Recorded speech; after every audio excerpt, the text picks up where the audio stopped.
Morning, I'm Graham Vincent, violin maker and musician. I'm in my workshop again today. It's the start of the week. The weekend has been a massive hit of DIY. The workshop is never the most beautifully tidy place in the world. Not my one anyway. I mean, a lot of people have surgically clean places, but this one certainly isn't, I'm afraid, and it's looking worse than ever. So I'm gonna have a bit of a tidy up, but let me just quickly run through what I'm going to be doing today. And I thought I'd just make it one of those days when I just turn the video on when I start doing something interesting, and just leave it for a bit so you can see what I get up to. So let me just tell you what I'm up to. First of all, this Czech violin that I have been repairing and just bringing back to life just to use for myself. I started sort of presenting the neck to the body and getting that right when I realized that one thing I hadn't noticed up to this point is that the button on the heel here was actually damaged, and there was a crack across underneath the purfling. Now, you will appreciate that that connection to the body is incredibly important because of all the tension pulling forward. That connection of the back plate to the neck does a lot of work. So what I'm going to do is I'm not going to be fitting that today. One of the jobs I'm going to do today, because I've got several things to do, is I'm going to whip the back off this and actually sort of put in a patch on the inside, connecting these together. When it's done, I will, because the heel is actually going to be a little bit smaller than what's on there at the moment, but when it's done, I will you will, on the end, you'll be able to see just like a little thin veneer thickness of the original surface, and then you would see the edge of the patch. So eventually, when the neck is on, I will then put an ebony or a dark wood heel sort of crown around the edge. There's a that little horseshoe crown thing, the name of which escapes me. Heel cap, I guess. The heel cap doesn't seem the right word. I must look it up anyway. But that's one of the things I've got to do. So that was an unexpected bonus. Ho ho ho. Then I'm working on this the sort of the paid work, so to speak. I'm well underway with the 15-inch viola. So I've got to make the fingerboard next. This is a material I'm testing out.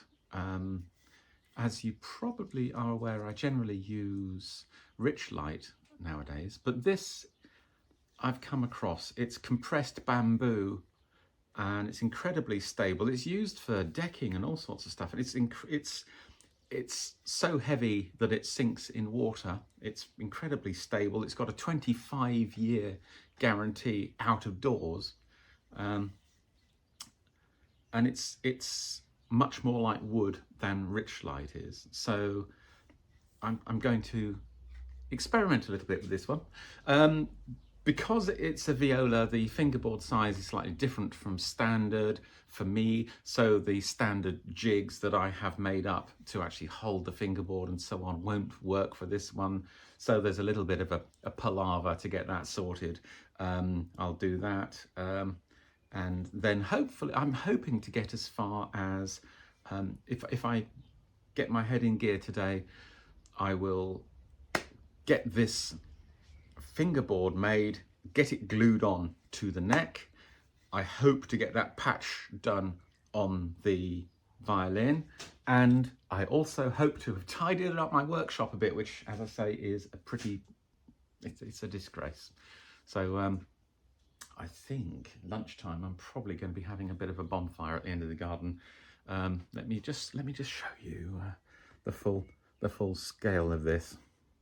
Yeah, so we took a kitchen out. I mean, obviously I'm not going to be burning that because it's all chipboard and what have you. And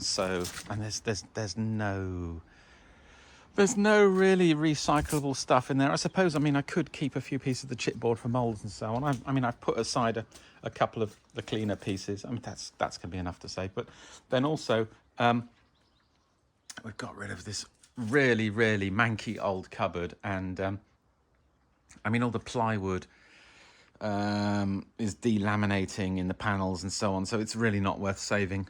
So I think that's going to be a bit of a bonfire. And then, I mean, goodness gracious, it looks like an absolute junkyard in here at the moment. So I'll be sorting that out.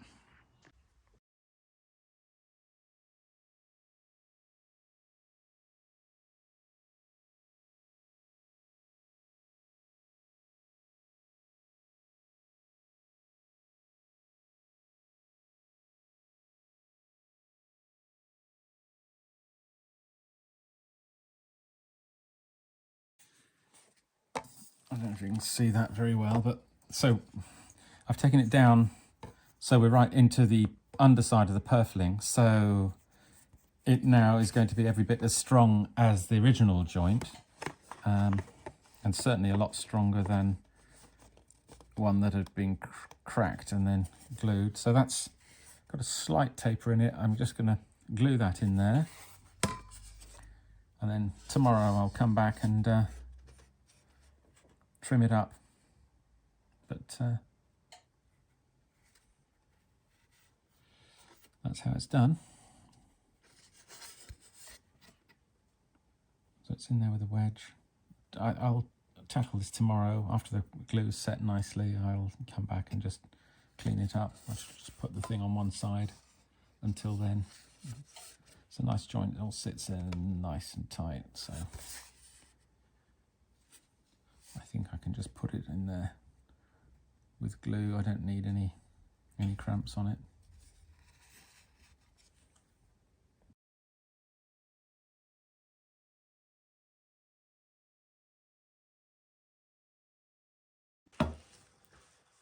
Well, we're just getting towards the end of the day. Trying to get the last few bits and pieces done that I had on my list to do today. And that the main one was get the fingerboard prepared and get that on. So I'm just heating up the glue at the moment, just having a dry run. Normally I do these with little pegs underneath. I haven't on this one. I'm not going to. Normally I'm using rich light and I'd be doing them with super glue. But on this occasion I'm using this compressed bamboo product. Bit of an experiment. I've never used it before, so but it's worked quite well. It's a bit during the working. It's quite easy to pick up little splinters, so I'm gonna have to make really certain that I've absolutely finished it beautifully. But its properties are exactly what you look for. So yeah, it's all good so far. Anyway, so that's just waiting for the glue to warm up, so I'll be putting that on. Then depends how I feel. I might have enough time to pop the saddle in. I think that'd be nice to do that this evening as well, because then I've got a real clear run tomorrow for shaping the saddle, shaping the edge work, shaping the neck, just getting things really moving very close to, starting to think about finishing really. I want to put a little sort of heel crown on this one as well, which would be nice. Because this is going to be the pair for an existing violin that this customer already has, I'm actually going to paint the inside of the peg box blue, which is what I was doing for a while on all my violins. I still like, I really like it. I seem to have just got out of the habit of doing it for some reason or other. So I might actually start doing that again, I think. Oh, I've talked about splinters. I've got another splinter. Let's see if I can just hook that one out.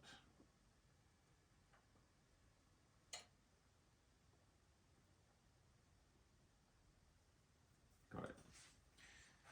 What I tend to do with splinters is just use a sharp blade, and I'm not cutting anything, but if you imagine that's the head, that's the splinter poking out the skin. What I like to get the knife along and then push against it with my thumb, so the sharp bit of the knife kind of grabs the splinter. That's the only thing it's there for. So you're holding the splinter against that, and then it gives a really good grip, so you can pull it out even if there's only a tiny little bit of splinter showing. And it's also really easy to do. So that one just took that out easily. I mean, it's only a small splinter. Right, what we got?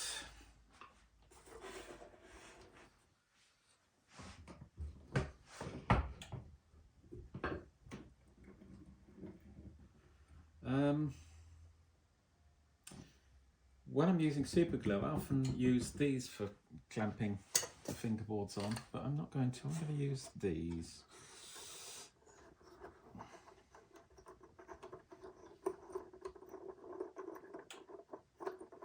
So I've had a dry run.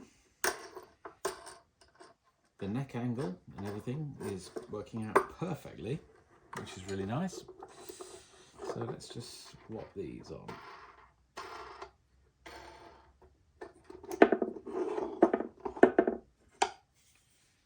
I've marked the end of the fingerboard. I've got pencil marks placement, but I'm doing it by sighting against the end of the fingerboard against the peg box. That's the important bit. And then down this end, I'm getting equidistant neck showing either side. There's a tiny little bit each side of the fingerboard.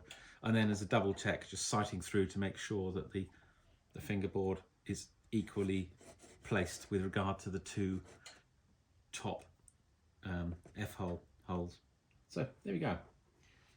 I think we are set. So I'll just put a line on here so I don't put glue too far all over the place. Yeah, let's do it.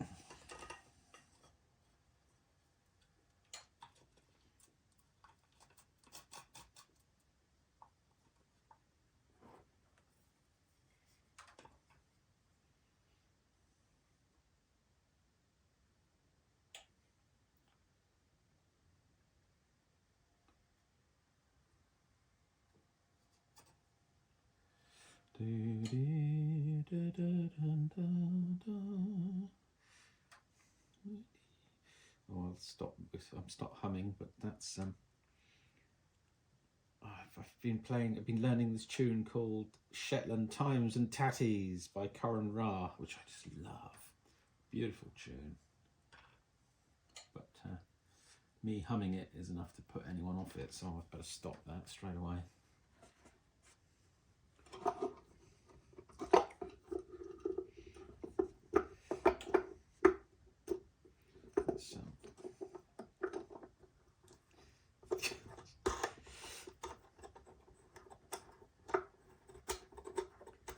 Well, this is going slowly. Obviously you have more time with hide glue than you do with cyanoacrylate, but nevertheless, you still got to move more quickly than this, really. Nearly there. Ah, yes, better. Right, okay, now we're talking.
Yeah, happy with that. That's good. That's gone well.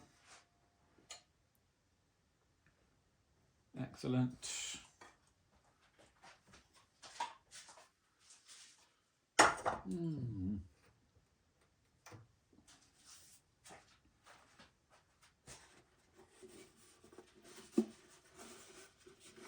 a nice light instrument, even with the clamps on. It's good.